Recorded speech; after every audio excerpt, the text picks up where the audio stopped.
मित्रों, आप देख रहे हैं खबर तक न्यूज बस्ती।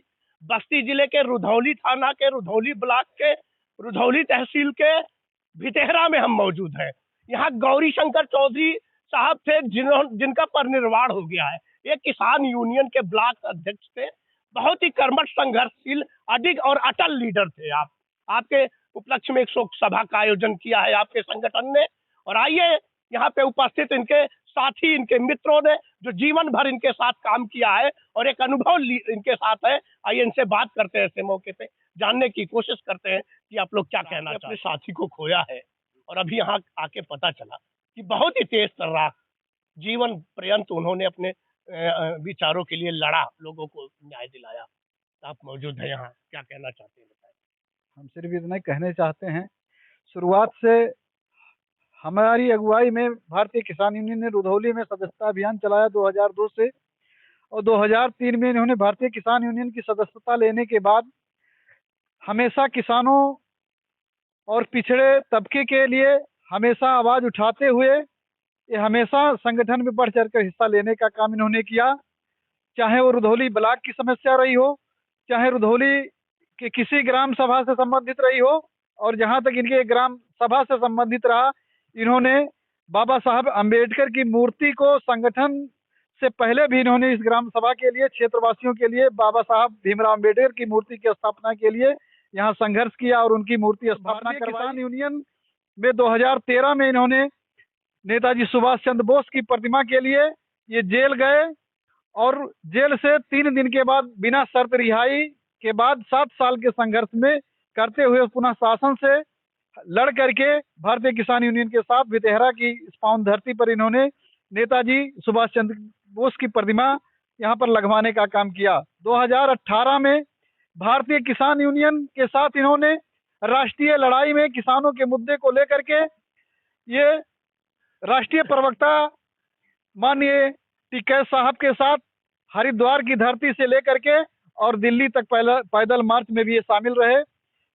13 महीने 2020-21 में जो बॉर्डर पे संघर्ष इन काले कानूनों को लेकर रहा, इसमें भी हमारे भारतीय किसान यूनियन के तमाम ब्लॉक के साथियों के साथ, हमारे साथ भी इन्होंने बॉर्डर पर हमारे साथ कई हफ्तों तक संघर्ष करने में पूरी अहम भूमिका निभाई।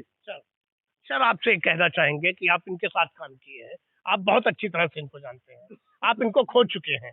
कौन सा ऐसा बात है जो आप जीवन पर्यंत जब तक जिंदा है आप भूलेंगे नहीं और ऐसे टाइम पे शेयर करना चाहेंगे? इनकी हमेशा एक ही बात, भारतीय किसान यूनियन की सदस्यता लेने के बाद बाबा टिकैत के बताए हुए वसूलों पर, उनके पद चिन्हों पर चलने का इन्होंने जो संकल्प लिया, इसमें इन्होंने, चाहे वो हमारे जिले का कोई बड़ा से बड़ा पदाधिकारी हो और चाहे ब्लॉक का हो, भारतीय किसान यूनियन के जो नियम संगठन के टोपी बिल्ला और सोटा का महात्मा टिकैत जी ने दिया था, इसको लेकर के हमेशा ये जब भी किसी के सर पे टोपी नहीं देखते थे, हाथ में डंडा नहीं देखते थे, वो बेझिझक एकदम टोक देते थे कि आप एकदम संगठन को कमजोर करने का काम कर रहे हो, पहले आप टोपी और डंडे के साथ में संगठन में आओ, तभी कुछ समाज का भला हो सकता है। ये बात हमेशा हमारे और सब साथियों के बीच में जेहन में हमेशा के लिए गूंजती रहेगी। कर्तव्य पे अड़े हुए, कोई भी काम के लिए पीछे नहीं हटते थे, हमेशा 10 लोगों के साथ कहीं भी पीछे नहीं खींचते थे। अपनी जिद पे कोई भी व्यक्ति मना करता था ये काम मत करो, उसके बाद भी ये मानते नहीं थे सर। समाज में चलने के योग्य भी हर काम पे ये अच्छे बुरे सब लोग के साथ भी चलते थे, अपने भले बुरे लोगों का भी बात सुनते भी थे। उसके एक चीज आपसे शेयर करना चाहेंगे कि जब लीडर कोई होता है तो समाज के लिए अपने घर की जिम्मेदारियों को ठीक से निर्वहन नहीं कर पाता, और क्या ऐसा इनके साथ था कि वो यहाँ पे मजबूत नहीं थे, घर में भी मजबूत थे, बाहर भी थे? ऐसा इनको घर से कोई कुछ कभी कोई किसी ने मना नहीं किया कि किधर जा रहे हो, ये क्यों कर रहे हो, कभी इनको कोई शिकायत नहीं किया। ये अपने मनमानी करते रहे, न पूरी जिम्मेदारी के साथ परिवार को भी देखते रहे। इनको अपना परिवार में कोई कष्ट आने दिया, ना बाहर से कोई शिकायत वैसा आने दिया। क्या नाम है आपका? रामपाल। पता चला है कि अपनी सदस्यता के बाद पूरे जीवन पर्यंत इनकी लाठी इनके हाथ से नहीं छूटी, और ये भी पता चला चूंकि इनकी लड़ाइयों के विषय में आपके पदाधिकारी ने बताया है। ये भी पता चला कि कोई भी अधिकारी के सामने इन्हें अपनी बात कहनी होती थी, कहते भी थे दमदारी से और मनवा भी लेते थे। क्या कहना है इस संदर्भ में? ये बात सत्य है। जी। कहीं भी बैठ जाते थे तो पीछे हटने का काम नहीं लेते थे। इससे चाहे जो गुजरे, इनके साथ 2 हों, 4 हों, 10 हों, इन्हें कभी संख्या बल की चिंता नहीं थी। इन्हें ये था कि हमारे ऊपर महात्मा टिकैत का हाथ है, हम सही दिशा में चल रहे हैं, सही लड़ाई लड़ रहे हैं। इस नाते हमें हमारे अंदर डर कोई नहीं है। ये कभी जेल जाने से नहीं डरते थे, कभी इनके ऊपर मुकदमा जो दर्द होता था उसके मुकदमे से नहीं डरते थे। हमेशा ये साहस के साथ और साहस का जीने का काम करते थे। लोगों को साहस से जीने की एक रास्ता बताने का काम करते थे हमेशा ये। क्या नाम है सर? क्या पद है? हमारा नाम है चौधरी कन्हैया। समाजवादी तरीके से लोगों ने उन पे ऊपर मुकदमा लिखवा दिया, दरोगा के द्वारा जेल भेजा गया। तो जेल जाने के बाद जब पता चला, सुबह जब हम आए तो दयाराम जी हैं एक बुजुर्ग आदमी, वो बताए कि ऐसा भैया हो गया, अब क्या किया जाए। हमने कहा चलिए ठीक है, जेल गए हैं, कोई ऐसी बात नहीं है, छूटेंगे। तो हमने वहाँ जिले पर एक धरना चलाया जिलाधिकारी महोदय के यहाँ, और सीओ सिफारिश करने लगे बाद में कि भाई आप दस्तखत करवा दीजिए उन लोगों से, हम उनको रिहा कर देते हैं। हमने कहा कि देखिए, जब जेल आप ले गए थे तो रिहा करने की बात तो दस्तखत करवाए नहीं, हमसे पूछे नहीं। ये जो लोग गए हैं, जेल गए हैं सुभाष चंद्र बोस के मूर्ति के लिए, वो दस्तखत कहीं नहीं करेंगे। जैसे आप ले गए हैं वैसे आपको हमारे धरना स्थल पर लाना पड़ेगा, और 3 दिन तक धरना चलाने के बाद वहाँ उस समय जो जिला अधिकारी से हम लोगों की वार्ता हुई, उस वार्ता में ये हुआ कि जिलाधिकारी को हमने बताया भी था कि अभी तो ये बस्ती जनपद के लोग यहाँ बैठे हैं कुछ लोग, लेकिन धीरे धीरे सुभाष चंद्र बोस के जो अनुयायी हैं वो जब इस विचारधारा को सुनेंगे तो पूरे भारत में आक्रोश पैदा होगा, तो उसमें आपकी नौकरी बचाना मुश्किल होगी डीएम साहब, इसलिए कोई व्यवस्था बनाकर उन लोगों को यहाँ लाइए।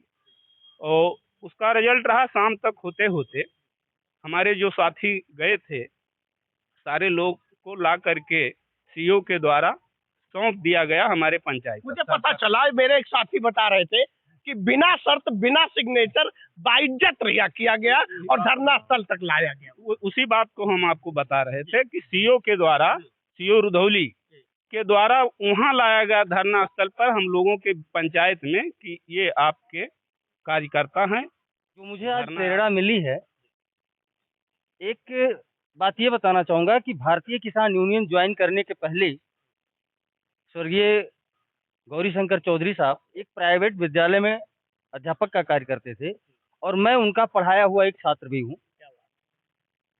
वो हमारे आचार्य भी रहे हैं, समाज में एक मित्र की भूमिका उनकी रही है, और संघर्ष वास्तव में मैंने सीखा, समाज के लिए वो संघर्ष करते रहे, और उन्हीं से प्रेरणा लेकर मैं शिक्षा के क्षेत्र में भी कुछ संघर्ष किया, और थोड़ी सी जो भी सफलता मिली स्वर्गीय गौरीशंकर चौधरी जी का ही हाथ रहा है। वो हमारे बहुत ही करीब और अजीज थे। उनके परिवार के लिए आने वाले दिनों में मैं बिल्कुल जिस तरह का सहयोग हो सकेगा मैं करूँगा। ऐसी कोई स्मृति जो है, क्योंकि आप बता रहे हैं कि आप उनसे इंस्पायर होकर के यहाँ तक पहुंचे हैं, बहुत कुछ सीखा है आपने उनसे, ऐसी कोई स्मृति जो उनके अनुपस्थिति में जीवन भर आप जिंदा रखेंगे अपने मन में, वो शेयर करिए आप। देखिए, किसी भी मामले में अडिगता और निडरता, ये चीज़ उनको देखकर, उनका स्मरण करके मेरे अंदर आता था, और अगर कोई मामला आने वाले दिनों में मेरे ऊपर पड़ता है तो उसके अंदर उनकी कमी मुझे खलेगी कि अगर वो आज मेरे साथ होते तो मुझे झुकने का कहीं जरूरत नहीं पड़ता। आपको नहीं लगता क्या कि इसमें महान और कर्तव्यनिष्ठ और अडिग साथी को खोजने से समाज कमजोर पड़ता है?